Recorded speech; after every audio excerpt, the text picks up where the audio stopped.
Hello, everyone, and welcome back to the Rundown, where we talk about 2A news and conservative views. I will be your host today, Craig DeLuz, coming at you from the West Coast, the left coast, behind the Iron Curtain, otherwise known as the Sierras. And today is Hump Day. Mike.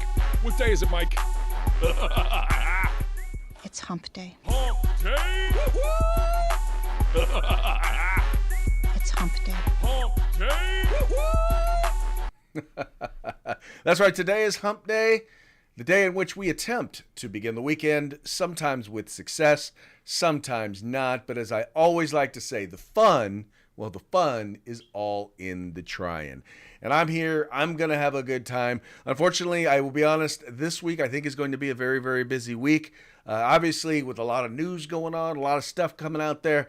A lot of people are real interested to see what we believe, what the folks over here at the Rundown, in particular yourself, yours truly, media here in California, and I'm sure Mike has been incredibly busy talking with folks out there in Florida, talking about what's going to be going on with this upcoming election, with everything going on. I got to be honest with you, I'm wondering what's going to happen this weekend. I mean, you had, one weekend you had the Republican leading candidate. They attempted to assassinate him. Then the following weekend, you had the Democrat leading candidate who, while mentally they were already kind of not there, they killed their candidacy over the weekend. So it's been real. So I'm just tripping. I'm wondering what is going to happen this weekend coming up. It's going to be interesting. It's going to be fun. But you know what? We're going to enjoy. At the very least, we're going to enjoy talking about it. How about that? And if we're going to talk about it, we got to do what we got to do. We got to start off by paying the bills. So that starts off with a quick shout out to our sponsors. We're going to start with Hitman Industries. You can find them at hitmanindustries.net. They have rifle, they have pistol caliber barrels available for you to purchase today. Whether you're looking to rebuild your current rifle or you want to do a brand new build, trust me, they got what you need. And if you are a first responder and never purchased from them before, you can get a discount. So once again, check them out today, hitmanindustries.net.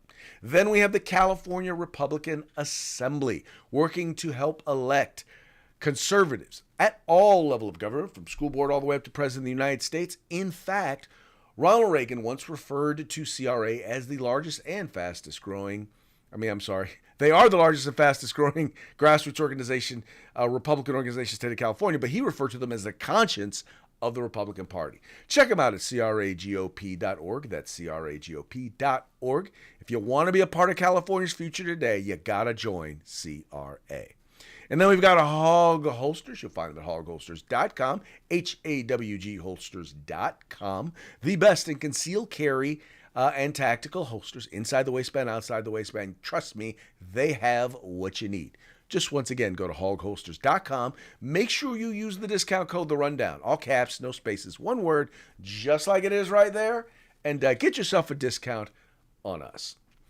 And then finally, the premier provider of tactical gear, indoor, outdoor, cold weather, warm weather, wet weather, whether you're looking for clothing, whether you're looking for stuff to carry stuff in, whether you're looking for hats, whatever you're looking for in tactical gear, they have all things tactical except the gun.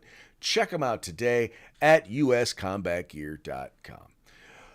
All right, it didn't take long for the people in the Democratic Party to speak up, and let's just say they're none too happy about the selection of Kamala Harris. Now, this is interesting because I want you to think back. I want you to think back to 4 years ago when they were leading up to the primaries. Actually, it was more than 4 years ago, but as they were approaching the Iowa caucuses, there was a candidate, an up-and-coming candidate, a senator from California, who, when they announced their campaign, seemed to do with a whole bunch of fanfare. There was only one problem. Nobody liked that candidate. Nobody supported that candidate.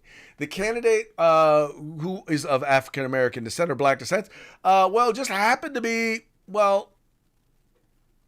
polled worse among black folks than they did amongst the general population. All right? Polled worse, by the way, senator from California, polled worse in California than just about anybody in the field. Had to drop out, had to end their campaign before it ever started, before the first vote, the first caucus was taken, this candidate had to drop out. This candidate would then later be named Vice President of the United States, or at least would be declared the running mate to Joe Biden, who would then get elected to be President of the United States, and proceed to then be, how do I want to put this, the most disliked vice president since we've been polling, since they have been polling and they've been doing favorability and unfavorability of vice presidents. Ever since they've been measuring that number, nobody has performed less than that individual. And that individual is now the anointed candidate. And I say anointed and appointed because they certainly weren't voted to be the nominee. Because keep in mind, you had Kamala Harris and you had all of the Democrat establishment and the media were lying. They were lying to the public, saying, oh yeah, Joe Biden, he's in great shape. And man, when we're alone with him, he's doing parkour. He's solving the theory of relativity. I mean, you know, he is reciting Shakespeare backwards in Spanish. That's how on it, how connected and together he is. Only to find out that the man is like, you know, this has been the weekend at Biden's, or weekend at Bernie's, weekend at Biden's presidency. And so, this candidate, those very same people who've been covering all of this up, chose for members of the Democratic Party, hey, your candidate is going to be her. It's going to be Kamala Harris. Well, let's just put it to you this way. And by the way, keep in mind, I want you to keep something in mind. This is the party that says that the Republicans are the greatest threat to democracy. That's who's doing this. Anyway, but I digress. Anyway, all that having been said, the numbers are in, or at least the initial numbers are in, and let's just say it ain't good. I think that's safe. I think it's safe to say that the numbers for Kamala Harris, in terms of her support and where people are, let's just say that according to a CNN poll, all right, according to this CNN poll, 73% of Democrat voters would actually prefer to have another candidate. In other words, they don't want Kamala. They don't like Kamala. They don't want her to be their nominee. And I'll read a little bit here. It says almost 3/4, 3 out of 4 of registered Democrats want someone other than Vice President Kamala Harris to be the party's nominee, a CNN poll found Wednesday. The findings expose a lack of enthusiasm for Harris as the party's de facto nominee who appears to be hand-selected by top Democrats. By simply choosing Harris for the nomination instead of holding a democratic process, Democrats will nullify about 14 million votes cast during the Democrat primaries for President Joe Biden. The poll asked Democrats and Democrat-leaning independents who are registered to vote and prefer the Democrat Party to nominate a Democrat other than Harris in 2024. Is there a specific person you'd like to see the Democrat Party nominate for president, or do you just want someone besides Kamala Harris? The poll asked. Respondents replied such: just someone besides Harris, 73%. A specific person, 27%. Michelle Obama, 5%, and they go down the list. Interesting note here: Gavin Newsom got 4%, Buttigieg got 3%, Josh Shapiro got 3%.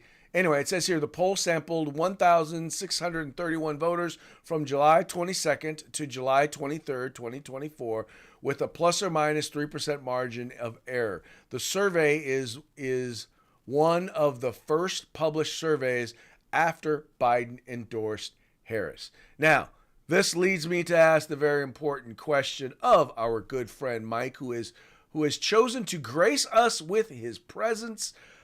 Mike, does this poll surprise you in the slightest? And I'm trying to get you up here. There we go. Does this poll surprise you in the slightest? Does it surprise me? Greg, absolutely not. Come on. We knew this was going on. You knew that this was their plan all along, was to try and slide her in there right now, just so they could get who they really want. Now, nobody wants her in there. We know that, and I'm being facetious. Nobody wants her in there. You're going to see a fight at the convention, is what you're going to get. She's not going to get all of the delegates. There's going to be a fight. Then the super delegates will be involved. Second and third round. There's going to be a fight on who gets this nomination from the Democrat Party. All right. So, but now the media is reporting that she's already locked up over a majority of the delegates. But Mike, what gets me about this whole thing is, first of all, they broke the voters' trust by lying to people. Because they tried to convince everybody that there was nothing wrong with Joe Biden, that he was A-OK. And then they turned around, and once the primary season is all over, they don't do anything to try and have any sort of a democratic process. They just say, "Yeah, she's the one. She's the one. Yeah, we're going to anoint and appoint her." And she came and said, "Well, I'm going to earn it." Well, who did you earn it with? Shirley didn't earn it with voters. Yeah, the woman that's never been elected to an office says she's going to earn it, right? That's what we keep hearing from her. She did get elected AG in California, and she did get elected to Senate in California. But once again, that's California. There's a reason why there has not been a president from California, with the exception of Ronald Reagan. No, there was a Democrat Ronald Reagan that used to be in California. There wasn't a Democrat Ronald Reagan that was elected to president. He was a registered Republican, but yeah, he was definitely more of a moderate. But if we're judging by his policies, he was probably a blue dog Democrat as opposed to an actual Republican, which he became when he ran for president. Yes. Let's be clear on that. Democrat governor, Republican president. He switched in between. So he didn't change his registration, just his policies. He changed his registration. He became a Republican before he ran for president. No, he was a Republican as governor. Ronald Reagan was a Republican governor of California. Yes, he was. He was a Democrat who became a Republican, then ran as a Republican for governor of California. Is there a lot of smoke clouds out in California this week, or are you having problems? I'm telling you, that's how it is. That's exactly what it is, man. That's history, bro. Come on, man. It's my state. He was our governor. I know this. This is the truth. This is a fact. He was a Democrat. He left the Democratic Party when he ran for governor. When he ran for governor. Yep. Go ahead. Okay. You look it up. You go ahead and look it up. We'll leave you alone. We'll choose a different fight. Okay, we will choose a different fight. But Mike, what's a trip about this is that this is pretty much consistent in terms of Dems not supporting, because there's another group of folks who have a problem with Kamala Harris being anointed. And this is going to surprise, well, it may or may not surprise you, but the folks over at BLM, that's right, BLM, Black Lives Matters, criticizes the DNC for anointing Harris, and they're calling for a primary. Now, mind you, we know BLM got their issues, but anyway, let me read this real quick. It says, Black Lives Matter, BLM, issued a statement calling for the Democratic National Committee to hold a virtual snap primary and criticize the anointing of Vice President Kamala Harris as the party's presidential candidate, citing concerns about where she stands on certain issues. In a statement on Tuesday, the group admitted that while President Joe Biden had not been their preferred candidate, they could not ignore the troubling actions of the Democratic Party, and called for the DNC to hold a primary throughout the United States before the Democratic National Convention took place in August. As of Tuesday, Harris was reported to have obtained enough delegates in order to secure her nomination as the party's presidential candidate. BLM added that they did not live in a dictatorship and that delegates are not oligarchs. We do not live in a dictatorship, the group wrote. Delegates are not oligarchs. Any attempt to evade or override the will of voters in our primary system must be condemned. We demand an informal virtual snap primary now that the incumbent president is no longer running. I'm curious about what the issues are that they have with Kamala Harris, other than her prosecutorial record. And when I say her prosecutorial record, she locked brothers up when she was AG in California, as well as when she was district attorney. Although, what's a trip about it, Mike, is, and what they don't tell you is, all these people, first of all, she had the worst conviction rate of any big city DA in California during the time.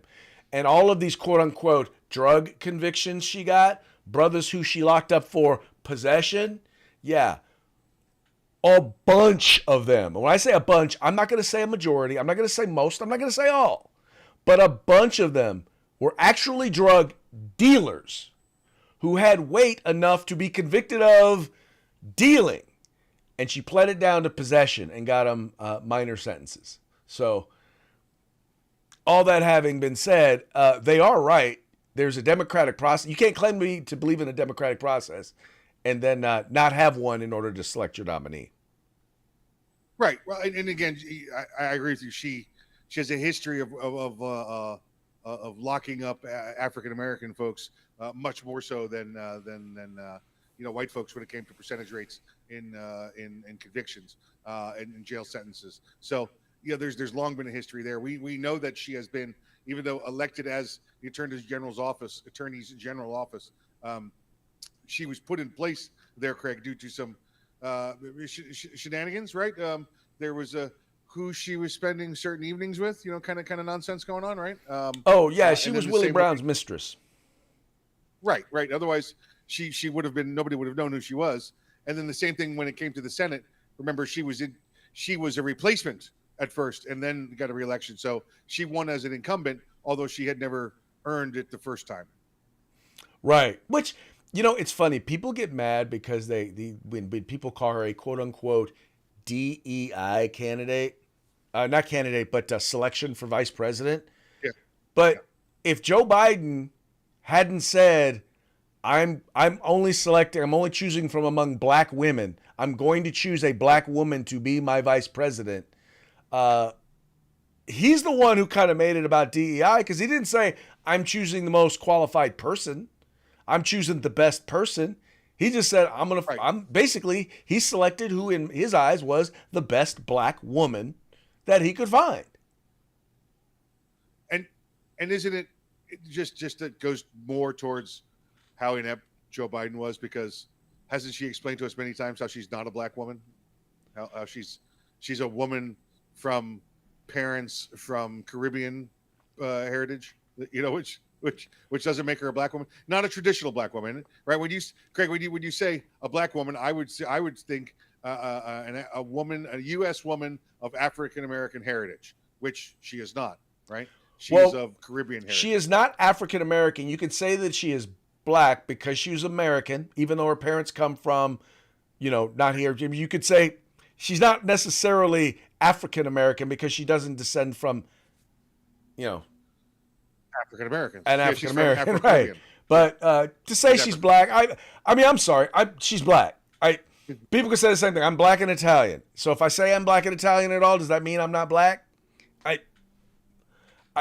All I know is I prefer. Mama says she's black. She's black. The whole questioning whether or not she's black thing is just not something that I worry about.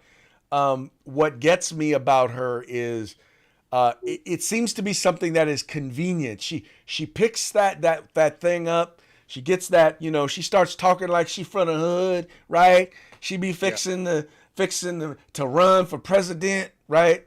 When it's convenient for her. Yeah. Yeah, absolutely right. Absolutely right. And again, it's not that she uses that to her advantage. She uses something to her advantage that's not necessarily true when she needs the advantage. Well, all I know is that she was unpopular before she became vice president, and she's even less popular now that she is vice president. Why they thought this would go over well with the public, I have absolutely no idea. Although I will tell you right now, it's the liberal establishment is like, especially the black liberal establishment, is like going out of their way to jump out there and be like, no, you don't. Don't you say nothing about my girl. Yeah.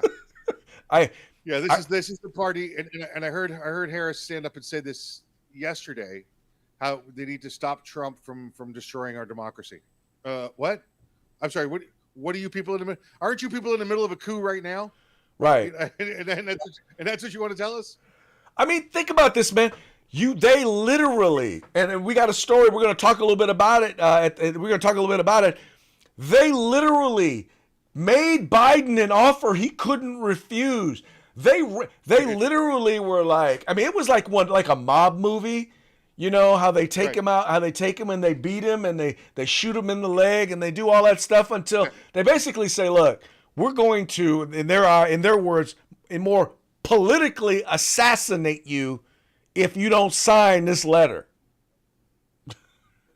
Yeah, I prefer to think of it, Craig, as you've heard this before. It's a Polish mob, right? They made him an offer he couldn't understand. That's okay, all right. There you go. I'll give you that one. But anyway. And then all of the, oh my God, he is so selfless. The sacrifice that he has made for the country to step aside. Y'all threw him off the train. Yeah. Yeah, listen, he barely knew he was president before. Now he's walking around not knowing, having a clue what he is. Am I the president or am I not? Am I running or am I not? What? I have no idea. But I still live here. But I'm still in the White House. Do I get more pudding?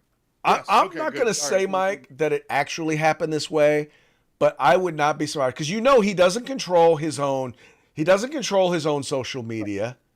He didn't come out and he didn't do a press thing. He didn't do a video. He didn't do an announcement. On Twitter, they have a letter that was with an auto signature that he wasn't running. Who's to say that he actually they probably later said he was probably taking a nap, and later they went back to him and said, that was really wise of you to drop out. He's like, I dropped out of the race? Yes, sir, you did. You just don't remember. But you did. Look, here's your signature. We have not seen him since the debate. There actually is a video of him getting off Air Force One. Oh, is that the one where he was playing Roomba again, wandering around? Yes. But we've not heard from him. How about that? We've not heard him speak or seen him speak since the debate. And the only reason they've given us is COVID. And then the whole country went, oh, okay, COVID. Okay, got it. Right. Anyway. Anyway. When you got the COVID, you can't speak because if you speak, other people will get COVID. Says the president who didn't bother even to wear a mask around all these folks, right? Yep. Didn't even bother to put on a mask. Let's see here. We got a few comments here. We got Daniel says, yes, someone called Trump, just vote Trump. We got Jimmy Davis says, my guts say they're going to bring Big Mike. Big Mike, pretty fitting. The DNC will be Chicago too. Oh, that's interesting. Well, we got Jessica. Jessica says, I keep hearing and seeing things. This Harris character, she will not be the one. Don't be surprised if they pull the rug out from underneath her. Well, She's raised $100 million now. You add that to the $91 million that she's going to try and access from Biden. So they say. She's So going to they be say. pretty hard at this point for any Democrat to beat out in the next month, especially since any Democrat who potentially could, including Big Mike, has already said they're not running. So hear me out, Craig. We had this conversation, right? We had 91 million, $100 million that was originally part of the Biden-Harris campaign, right? And I said, if they get to the Democrat National Convention and they go somewhere else, that they have a claim to that money. Now they're saying she's collected $100 million in a couple of days. By the way, the record of all records, they shot Trump and he collected less money than that. And he's collected monumental amounts of money when he's been convicted or tried and shot. But all of a sudden, we got $100 million extra dollars from the Harris. Greg, what this establishes is now when they put somebody else in there, they could say, oh, well, it wasn't her money and it wasn't his money. It's Democrat money, because now we've spoiled who the money. We had his money here and her money here. No, now they got a big pile like this, and they can say, oh, it was never her money or his money. It was Democrat money. So it goes to the next candidate. I just think that the reason why she is the nominee is because they know they're going to lose. Now I don't think it's a foregone conclusion. I think that Trump still has to run a solid campaign. And I do still think it is going to be a runaway. But he's still got to do his thing. But I think they know they're going to lose, and they just need somebody who hopefully will not. They need somebody at the top of the ticket, and nobody with half a brain would actually do it because they know they're going to lose to Donald Trump. There's a reason why Gretchen Whitmer and all those other folks said nope, not going to do it, and because they know they're going to lose, and they want to look. They're hoping that they get a chance to run in 2028. And that's why they have her, because she has just about half a brain. Half of a brain? What if I told you about making that sign with another dude? Don't do that. Don't do that. half of a brain. Got it. Okay. Half of a brain. Anyway, folks, moving right along to our next story. Another federal gun regulation has been vacated by the courts. And this also, once again, is being reported to us by Breitbart News. They seem to be the go-to news source today. It says here, judge vacates another ATF rule. Forced reset triggers are not machine guns. U.S. District Judge Reed O'Connor decided against yet another Bureau of Alcohol, Tobacco, Firearms, and Explosive, ATF, rule Tuesday, vacating the agency's rule that classified forced reset triggers as machine guns. The two plaintiffs of the case were Texas Gun Rights, Inc. and the National Association for Gun Rights. There were individual plaintiffs as well. Plaintiffs sued the United States Attorney General, the ATF, the Department of Justice, and others over the rule which made it a felony to possess a forced reset trigger. Their suit centered on the ATF's broadening of the term machine gun to include forced reset triggers. Now, Mike, you know some folks involved in this case, right? Yes, I do. Yeah, I talked to one of them here briefly since this case came out. Now, this case is a circuit case, Craig. So this does not have nationwide applicability yet. So unless this judge puts out an injunction that stops this nationwide, this just applies to that district. But this is a great sign for the couple of other people that it's applicable to that have produced forced reset triggers throughout the country. But it continues to show that all of these anti-gun cases, all of these anti-Second Amendment cases that are out there, continue to just fall by the wayside when it comes to the strength of Bruin behind it.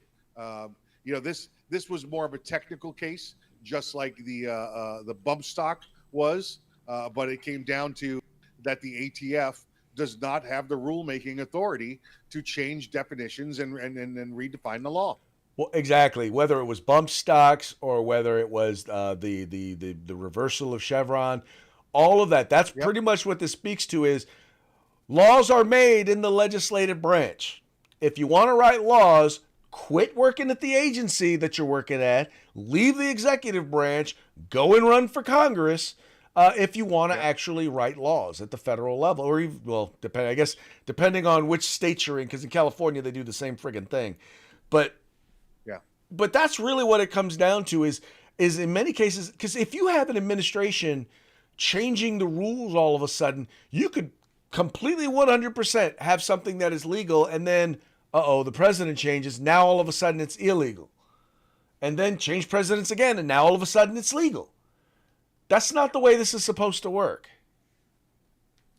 So you're saying don't work for an agency or an administration that allows the rules to be changed, like redefining laws at the ATF, who gets to be the nominated party representative for president, those kind of rules. Okay, gotcha. Don't work for that. Don't work for the folks in that political party. They are, Yeah.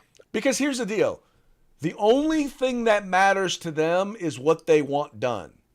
They will break any rule. They will break any law. They will violate any moral code in order to get what it is that they want. And that's just how they operate. The Constitution only matters to them if it works for them in terms of what they want to do. Exactly right. Exactly right. Yeah, they have no concern over the people.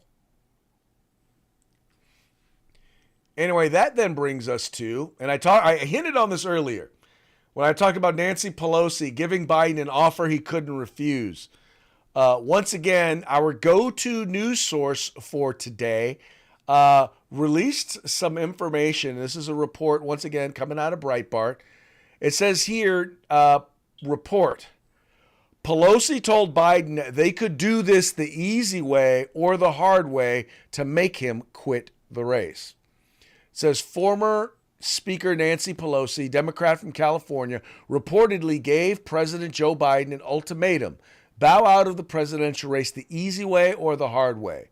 Politico reported Monday, a day after Biden's announcement that he would step down as the presumptive 2024 Democrat presidential nominee, that the former speaker and still top Democrat power broker put her foot down after weeks of Biden publicly insisting he would plow forward with his campaign despite major fallout from his disastrous debate performance on June 27th. Quote, Nancy made clear that they would do this the easy way or the hard way, one Democrat source speaking anonymously and familiar with the conversation told the outlet. She gave him 3 weeks of the easy way, and it was about to be the hard way. And you could see it. It was a complete mobilization. It started with Democrat staffers and members leaking information, leaking stuff about how bad he really was, right? She just told, and she told him, go tell the media. Tell him what's going on. Tell him what he's really like. And it was so well timed. There was a different story came out every day. Every day there was something new. Every day there was someone different who was coming out and saying the president needed to stop, needed to get out. And then the COVID thing came. And I really think I'll put it to you this way. I don't believe he had COVID. The only way I believe he actually had COVID is if they gave it to him just to slow him down. Now, I'm not saying they did, but it wouldn't surprise me one bit if they did. Greg, if you believe, and if anybody else out there believes, that Nancy Pelosi led this giant concerted effort to play pressure on the president to get him to resign from running for next office, from re-election, then I've got a big bridge in San Francisco I want to sell you. Okay? She could barely coordinate her own afternoon nap, let alone his afternoon nap. All right? This was the power brokers behind the president that have been running the show for the past 3.5 years, and they needed to put a name at the top of this somebody that was going to make no more difference from here on beyond. Somebody has no more control from here on beyond, because one of them and one of those power brokers may still want to play the game behind the scenes and needs the plausible deniability that they weren't involved in causing the president to resign from the re-election campaign. Did this happen? Absolutely. Did Nancy Pelosi lead it? Yeah. I got some swamp down here in Florida for Sarah also. Well, I'll put it to you, she was the face of it. She was the face of it because they put her face on. Well, I think she was the one having the conversations. She was the one. I don't believe she was the decision maker. You're right. You are right about that. I don't believe she was the decision maker, but she was the one who made the phone call. They went to her the same way they went to him. Nancy, you're going to say this to him, and this is what he's going to say. Okay. And he went, okay. And now they're both back to having their afternoon tapiocas. I would probably agree with you, except that she has been the power broker in the Democratic Party in Washington, D.C. for so long. There's a lot of things that I agree with you about in terms of where she's at, but I still believe she was the one who wielded the axe on this one. It was in her hands. She at the behest of someone else. Yeah. The axe was in her hand, and here was their hand on her hand. You know. Don't doubt it. I don't doubt it one bit, sir. Yeah. Anyway, but I guess my main point to all of it was, please stop talking. People, please do us a favor. Stop talking as if, this was some sacrifice that he made. Like this was, oh my, he was such a giving person. He cares so much about the country that he gave of his only political future. Please. Not even close. Yeah. All right, folks, so that brings us around to our parting shots. Parting shots are brought to you by Hog Holsters. Just go to hogholsters.com. Use the discount code The Rundown, all caps, no spaces, and get your hog holster today. Folks, we got a lot of really good stuff here. We got all videos this time for our parting shots. And this first one, unfortunately for those of you who are listening, you're probably not going to get it real well. Let's just say this. There's one person in this video who is supposed to be Kamala Harris, and it says it on there, and there's another who's supposed to be Joe Biden. I'll let y'all guess which is which. We've got a lot of work to do. Someone help me.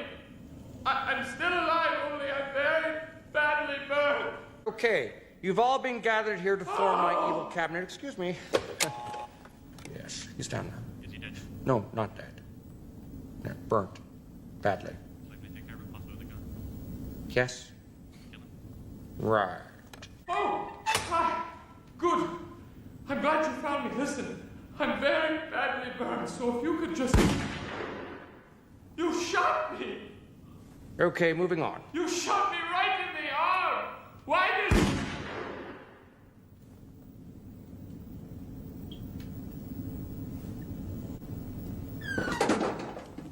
Right. Good stuff. Now, mind you, that's not the only thing, though, that's of concern to look at. Now they've got Kamala Harris as their nominee, right? And I saw this video that basically compares Kamala to somebody, a beloved character, probably one of the funniest characters ever been on TV.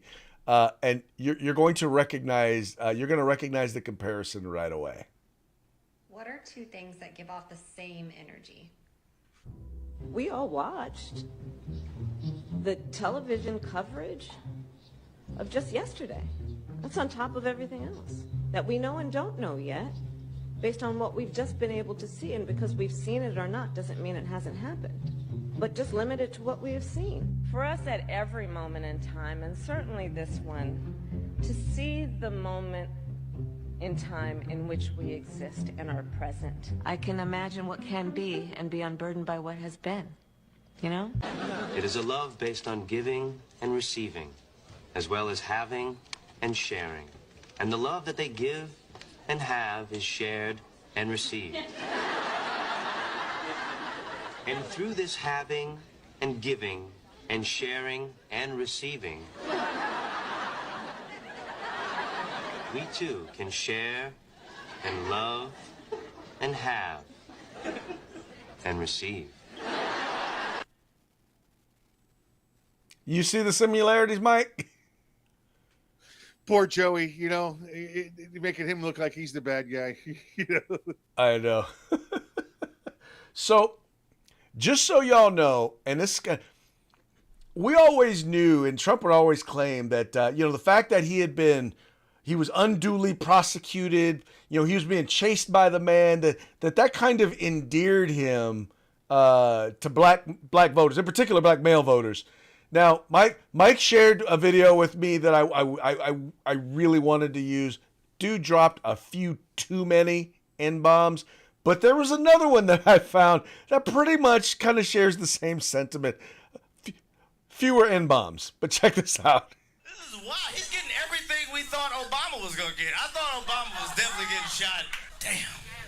I can't wait to hear what this nigga going to say. I can't. You know he going to be like, that hoe shot me. He's just going. I can't believe. I saw it coming. I saw it. He shot me. Weak bullet. Very weak bullet. I know all bullets. This is definitely a weak one. Definitely a weak bullet. All right. This last one, this last one has nothing to do with politics, but I came across it and I found it to be hilarious because I think this is something that every young man needs to know. Growing up, getting married, getting a job, having a family. This is kind of how it goes. Life made a lot of sense to me. I grew up in Seattle. I went to school. I majored in business. Now I'm a comedian. My parents are ticked. But there's so much stuff in school they didn't teach us in life. So I'm going to show you how life really goes down, what they do not teach us in school, right? You wake up into your world in about age 16. About age 16, you start saying to yourself, oh, I have to get a job one day. So I'm going to have to work real hard at a skill to make money. But you know what? I want to make a lot of money. So I'm going to work for years to become an expert at this skill. Then I get a relationship going. Now I have to keep the job going because she needs a lot of money. But now, not only do I have to be an expert at my job, all of a sudden I have to be an expert at relationships. This is hard. She wants me to be masculine yet sensitive. I don't know if I'm supposed to be Richard Gere or Richard Simmons.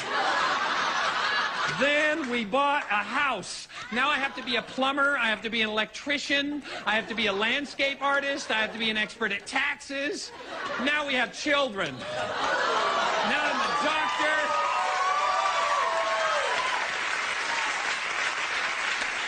Now I'm a doctor, I'm a mentor, I'm a theologian, and all of a sudden I hear from my wife, honey, I don't get enough attention. There is no time! For those of you who are just listening to the program, what's funny is he was juggling, and every single time he added something, he added another thing that he was juggling. Anyway, I thought it was hilarious. Mike's not laughing. Okay, moving right along. Well, that's going to bring us to the end of our program today. But before we go, you know how it goes. Got to give a quick shout out to our sponsors. Yeah, let's say hi to our friends at Hitman Industries, hitmanindustries.net. Now you get AR barrels in pistol and rifle calibers at any length you desire for your next AR, pistol, or rifle build. That's hitmanindustries.net. California Republican Assembly fighting that good fight behind enemy lines. Now you can take part in California's future today. And if you need some field gear, web gear, just some going outdoor gear, you can get everything except a gun from our friends at uscombatgear.com. That's right, folks. Those are our sponsors, and you can find them by simply following the links in the description to this program. Go there, check them out, spend some money with them. Make sure you tell them that was the guys over at the Rundown that sent you. And with that, our show will come to an end. We very much appreciate you tuning in. We appreciate you liking and sharing the program and encouraging your friends to do the same. We're going to be back tomorrow on Throat Punch Thursday. Until then, have fun, stay safe, and if you get a chance, remember to send a few downrange. We will holler at you tomorrow.